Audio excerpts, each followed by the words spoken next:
সারাদিনের নিউজ বৃত্তান্তে আপনাদের স্বাগত। আপনাদের সঙ্গে আমি দেবলীনা। চোখ রাখবো আজকের সারাদিনের বিশেষ বিশেষ খবরগুলিতে।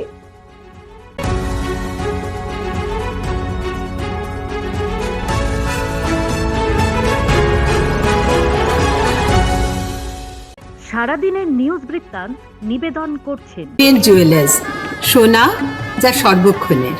Agnishwar jewellers, NS road, Raiganj. Shri Dhaka jewellers, আভিজাত্যের গয়না। ত্রিনয়নী জ্যোতিষ কার্যালয়, শ্যামপুর মোড়, দেবীনগর, রায়গঞ্জ।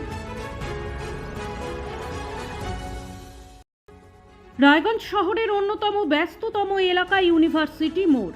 একদিকে রায়গঞ্জ ইউনিভার্সিটি, অন্যদিকে দমকল অফিস, আর তার পাশাপাশি ব্যস্ততম কলেজপাড়া বাজার।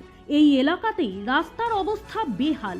শুধু বেহাল বললেও ভুল হবে, এ যেন মরণ ফাঁদ, যেখানে দুর্ঘটনার কবলে পড়ে মঙ্গলবার মৃত্যু হয় এক ব্যক্তির, আর তাতেই বিস্ফোরণ ঘটে জনরোষে। বুধবার বিকেলে কলেজপাড়া ইউনিভার্সিটি মোড়ে পথ অবরোধ করে বিক্ষোভ দেখান দলমত নির্বিশেষে সাধারণ মানুষ। একটাই দাবি, অবিলম্বে প্রশাসনের কর্তা ব্যক্তিরা উপস্থিত হয়ে আশ্বস্ত করুক এই রাস্তা মেরামতের। সাময়িকভাবে এই পথ অবরোধের জন্য বিঘ্ন ঘটে যান চলাচলের, তৈরি হয় যানজট। রায়গঞ্জ থানার আইসির নেতৃত্বে পুলিশ এলেও ওঠে না অবরোধ। স্থানীয় বাসিন্দারা অভিযোগ করেন, দীর্ঘদিন ধরে এই রাস্তা নিয়ে নির্বিকার প্রশাসন। বাড়ির লোক বাইরে গেলে বাড়িতে ফিরবেন কিনা ভরসা পাচ্ছেন না তারা। অবশেষে অবরোধ স্থলে উপস্থিত হন রায়গঞ্জের পৌর প্রশাসক সন্দীপ বিশ্বাস। তিনি আশ্বস্ত করেন আগামী 24 ঘন্টার মধ্যে মেরামত হবে এই রাস্তা। সহযোগিতা প্রার্থনা করেন স্থানীয় বাসিন্দাদের। এরপর পরিস্থিতি স্বাভাবিক হয়। উত্তর দিনাজপুর জেলার কপালী ও বৈশ্য কপালী সমাজের উদ্যোগে স্বর্গীয় রামগতি সরকারের প্রয়াণ দিবস সাড়ম্বরে উদযাপিত হল বুধবার। এই উপলক্ষে শিলিগুড়ি মোড় থেকে একটি শোভাযাত্রা বের করা হয়, যা রায়গঞ্জের বিধান মঞ্চে এসে শেষ হয়, যেখানে অনুষ্ঠিত আলোচনা সভায় সম্প্রদায়ের বিভিন্ন দাবি দাওয়া নিয়ে আলোচনা হয়। সংগঠনের পক্ষ থেকে জানানো হয়েছে, আগামী দিনে কেন্দ্র এবং রাজ্য উভয় সম্প্রদায়ের কাছে পৃথক উন্নয়ন বোর্ড গঠন এবং 10% সংরক্ষণের দাবি নিয়ে আন্দোলনে নামবেন তারা। এদিনের মিছিল এবং আলোচনা সভায় সম্প্রদায়ের মানুষদের উপস্থিতি ছিল চোখে পড়ার মতো।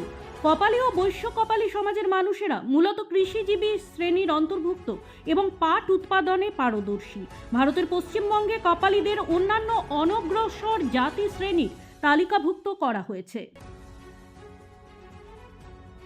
আগামী 14 মার্চ 2026 কলকাতার ব্রিগেড ময়দানে ব্রিগেড চলো অভিযানের সমর্থনে বৃহস্পতিবার রায়গঞ্জে বিজেপির একটি সাংবাদিক সম্মেলন অনুষ্ঠিত হয়। এদিন উত্তর দিনাজপুর জেলার বিজেপি জেলা সভাপতি নিমাই কবিরাজ সাংবাদিকদের মুখোমুখি হয়ে কর্মী সমর্থকদের উদ্দেশ্যে ব্যাপকভাবে ব্রিগেডে যোগ দেওয়ার আহ্বান জানান। তিনি বলেন, 14 মার্চের ব্রিগেড সমাবেশ ঐতিহাসিক হতে চলেছে।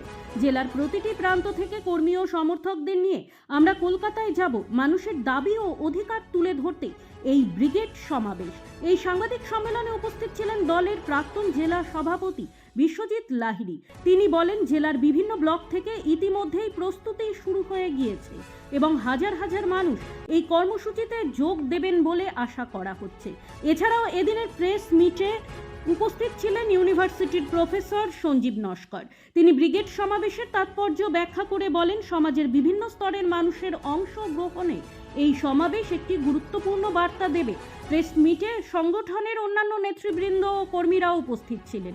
সভা শেষে জেলার বিভিন্ন অঞ্চল থেকে ব্রিগেড অভিযানে যোগ দেওয়ার প্রস্তুতির কথাও জানান নেতৃত্বরা। আগামী 14 মার্চ কলকাতার ব্রিগেডে প্রধানমন্ত্রী নরেন্দ্র মোদীর জনসভা সফল করতে হেমতাবাদে বিজেপির পথসভা।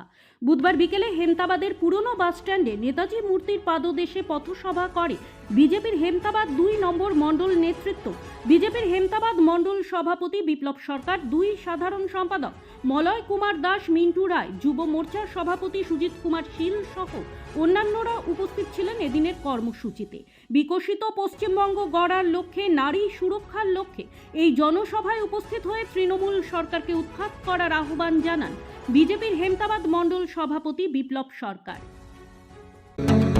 প্রতিদিনের প্রতি মুহূর্তের খবরের আপডেট পেতে চোখ রাখুন নিউজ বৃত্তান্তের ফেসবুক পেজে। সাবস্ক্রাইব করুন নিউজ বৃত্তান্ত ইউটিউব চ্যানেলকে।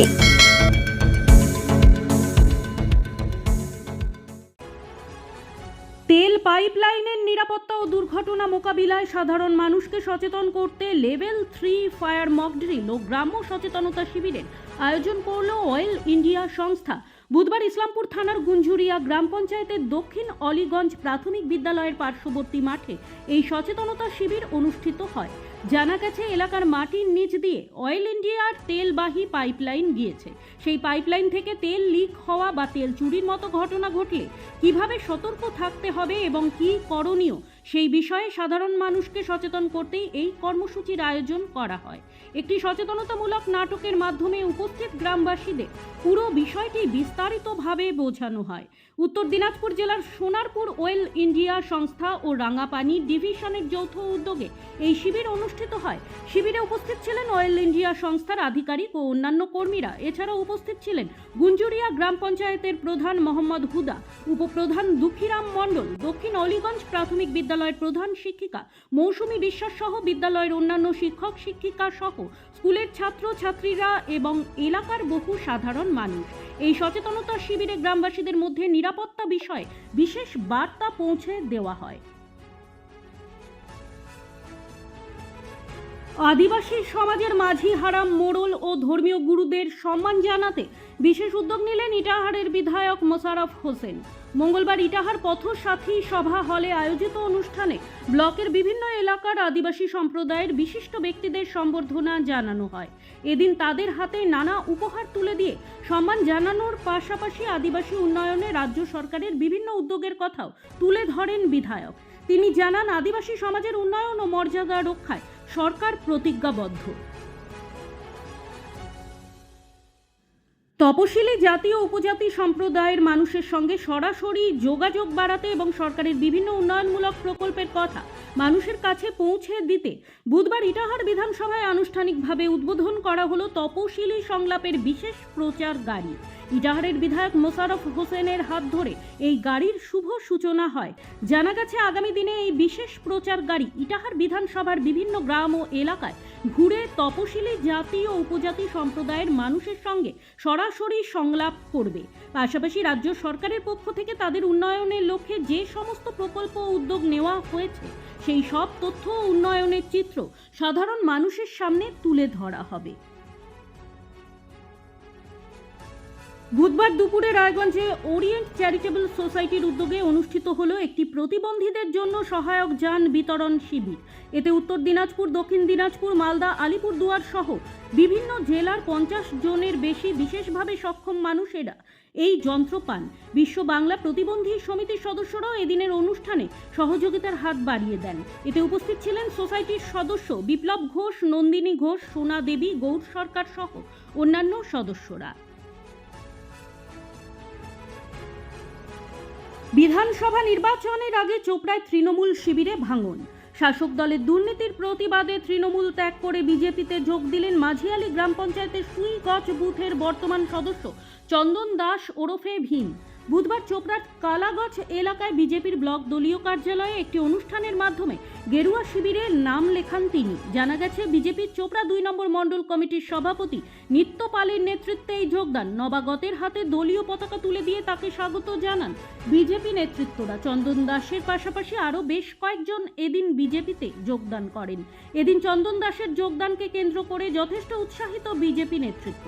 চোপড়া 2 নম্বর মণ্ডল সভাপতি নিত্যপাল তৃণমূলকে হুঁশিয়ারি দিয়ে বলেন, উন্নয়ন না হলে মানুষ তো তৃণমূলের ওপর ভরসা রাখতে পারবে না। কেবল একজন গ্রাম পঞ্চায়েত সদস্য নয়, আগামী দিনে মাঝিয়ালি অঞ্চলের আরও 10 থেকে 15 জন তৃণমূল সদস্য বিজেপিতে যোগ দেওয়ার জন্য আমাদের সঙ্গে যোগাযোগ রাখছেন। ভোটের আগে মাঝিয়ালি গ্রাম পঞ্চায়েত বিজেপির দখলে আসবে। সারাদিনের নিউজ বৃত্তান্ত আজ এই পর্যন্তই। সঙ্গে থাকুন, দেখতে থাকুন, চোখ রাখুন নিউজ বৃত্তান্তে। নিউজ বৃত্তান্ত, হলুদ নয়, স্বচ্ছ।